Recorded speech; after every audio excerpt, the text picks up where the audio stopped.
Hello, my name is Jason and this is my Stafford steam engine which has a steel boiler. I will now be talking you through some key features of the steam engine. The first feature I will be talking you through is this lever here.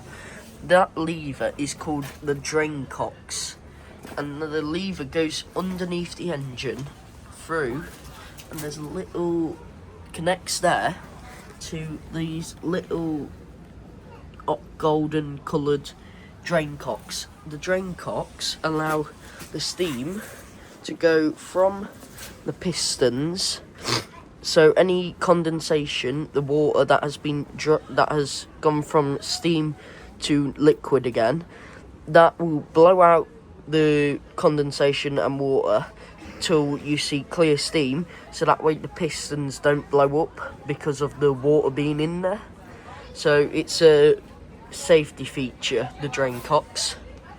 This is the firebox. This is where the fire of the steam engine, such as the combustion is coal, which causes to heat up the water in the boiler and turn it into steam. So I'll now show you the inside of the firebox. The good thing about this steam engine is if you have an issue with it, it has a removable firebox, so it's quick and easy to extinguish the fire if necessary. So it's simply two little knobs. Open up the firebox door and pull it out. And then that is the fire grate and firebox door. So this is made out of cast iron because it has good high melting point, so it won't melt easily. And that is the inside of the firebox. You have these tubes which let the heat from the fire go through the tubes and heat up the water that's inside of the boiler. So these little tubes are surrounded by water, which then create the steam. I will now be talking to you what this water glass does. So the water glass is to show you when you begin to fill it up with water, the boiler, because right now it is empty, so that way expansion when the water freezes doesn't happen and break the boiler. So you usually fill the water at the beginning of a running day up to about a quarter or half. And when you get the fire started, the heat from the fire will make the water expand to almost a full glass or a quarter from a glass. This tells you how much water is in the boiler and if you need to refill up the water in the boiler. I will now be showing you how to refill the water in the boiler. So the only way to put water in the boiler is by filling up the saddle tank with water, which then takes us down to this knob, which turns on the water to let it run through what we call an injector, and the injector has water flowing through it until you turn this knob, which has steam, and when you turn on, the steam will go through the pipe down to the injector, which then pushes the cold water up and into the boiler. This is how you put water into the boiler. You have two injectors for the boiler in case one of them fails. So for instance, if one of them gets all gunked up and stops letting water flow, you'd have to use your right hand injector. So you have two on the left and the right. I will now be talking you through this lever, which is called a blowdown valve. The blowdown valve is mostly for when at the end of a running session day to allow steam/water to come out and then leave the boiler empty, as I usually do. Because of the steel boiler, if I leave the water in, it will rust up the boiler and the boiler will be no good.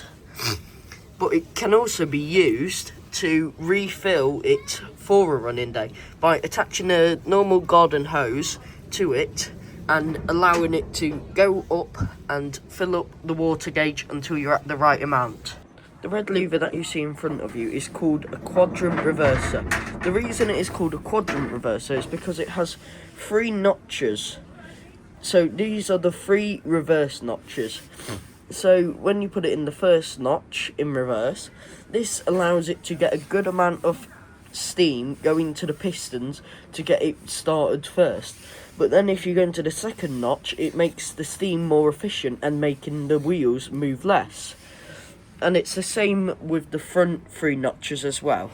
So all you do is simply move it like that, and I'll now show you the linkage. You will be able to see a demonstration. As you can see, that is the reverser. That is what it does. So it moves this and sets the piston in a certain way to allow the piston to move in that certain direction. I will now be talking you through what this does. This is called a regulator. This allows the steam from the boiler to go down this pipe and to the pistons. So the more you move it, the more steam will be allowed through the lever and straight down to the pistons. The pistons are those at the end. That is what makes the wheels turn and allows the movement of the engine. The knob that my finger is on is called a blower. This allows steam to go from the boiler through the knob and to the front of the smoke box, which I will show you now. This is called the smoke box. There's a little pipe in here which blows steam up and through the chimney. So what this creates is a draft. So this allows the fire from the firebox to be drawn through the tubes, which heats up the water and causes a faster heat up process and sends the steam back up. So that is to help make sure that it's always got a constant steam pressure. This is called a handbrake. This allows to be able to be turned, which then allows the brakes on the wheels to release or engage. You should be able to see there. So as I turn it, it is moving away from the wheels, and as I turn it clockwise, it will engage with the wheels, causing the train to slow down when moving or keep it stationary. So such as, if I push it now, it will not go anywhere. There you go. The gauge that my finger is touching is called the steam pressure gauge. This is measured in PSI. So to actually reach the highest level that the boiler will do is 120 PSI. If it does any higher, the boiler has a chance of blowing up. Any lower, such as 10, the injectors will not work and you will not be able to put water in the boiler. Anywhere between those is sufficient and good for running. This allows you to make sure how much pressure the fire is given to keep the water at a good temperature. The one next to the PSI gauge is called a vacuum brake. This takes steam and puts it into the brakes, which allow the brakes to latch on to coaches or any other wagons. This shows you how much pressure is in the vacuum brakes. To turn on the vacuum brakes, you'd have to twist this knob, which allows the steam to go up through the boiler and show you on the gauge the reading, and this is what allows you to send the brakes on or off. This is called a safety valve. The reason it is called a safety valve is because when the boiler reaches the highest pressure, as I've said, 120 psi, this will allow any steam in the boiler to go up and through it, because it is a little spring mechanism. So once it gets so much force, the spring will open and allow the steam needed to release and lower the pressure. So this is the main safety feature, and if this fails, there is a massive danger risk to the engine. This is called the saddle tank. This holds water inside for the engine to use when needed, and the driver will allow the water to go from that into the injectors and into the boiler. This is the smoke box. This has all the steam from the pistons that has not been used and from the blower go up through the chimney and disperse of it.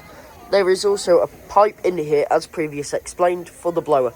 This also collects a bunch of ash that the fire has been drawn with the blower. As you can see in front of you, we have the wheels, the rods, the mechanical lubricator and the pistons. The pistons take steam from the boiler and move the rods back and forth, which then turns the wheels. The mechanical lubricator gets turned every time the wheels turn, such as like that. This has oil, steam oil filled with it, which then gets put into the pistons. As you can see, there is a metal pipe, a copper pipe, which goes down, around, and to the pistons there, which then go into the piston chamber. The little holes that you see on the rods, here, there,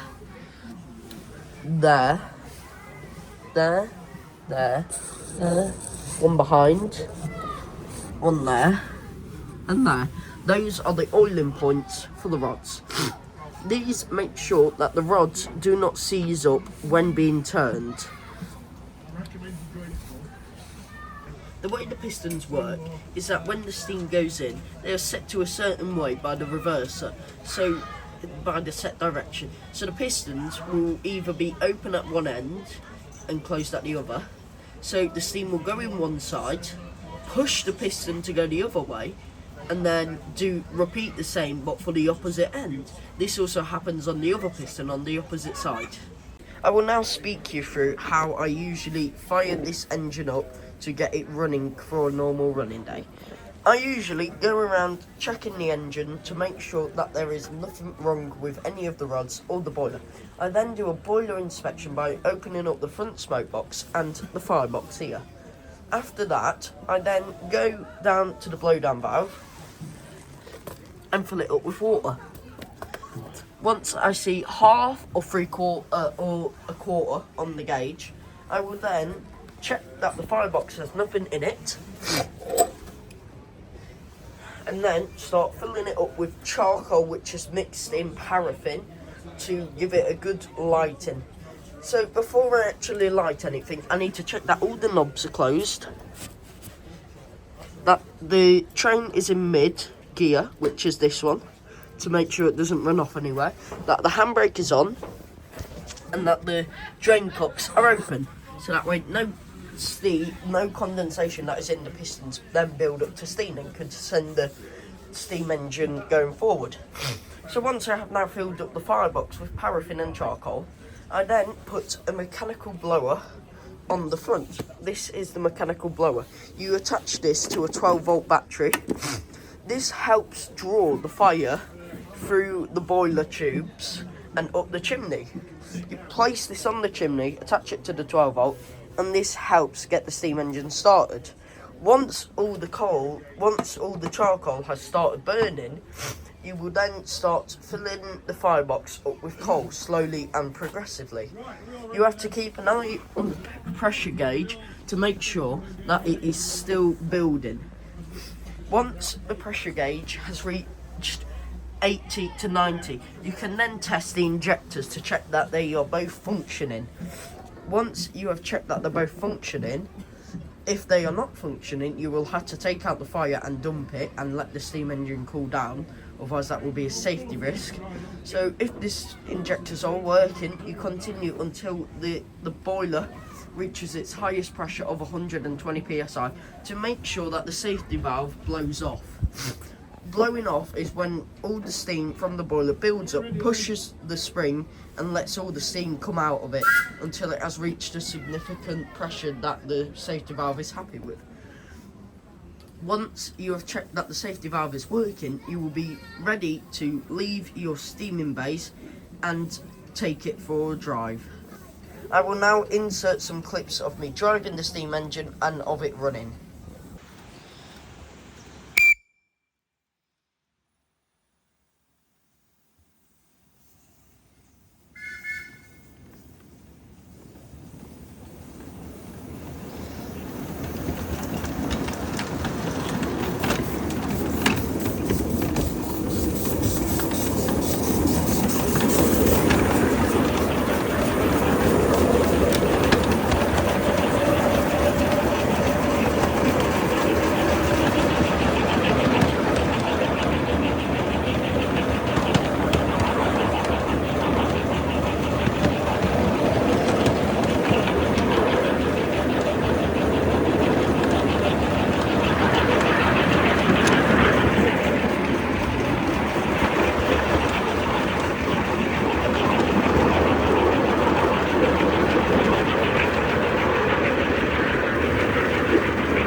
I will now show you some of the equipment that I have at my club. This is a 3-jaw chuck lathe.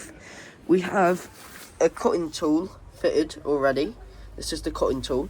You would usually fit your part into here. This is a 3-jaw chuck. This is your on and stop button for your lathe. You turn this to move it forwards towards you or away from you. This is how you also move it to the right or closer to the chuck. So this allows us to cut parts, screws and other metal or wooden objects to our engine's needs, such as if a bolt that we don't have is specifically made, we can put a piece of metal in the chuck and cut it to the thread and make sure that it is to the right size and diameter. We can also do drilling on a lathe by inserting a drill bit into there and moving the tailstock closer to the metal item or wooden item. This is a pillar drill. We use this to either drill holes in objects that need to be drilled to a certain size. It has the motor at the back which goes to the head and then down to the drill bit. This is right now in use and working fine.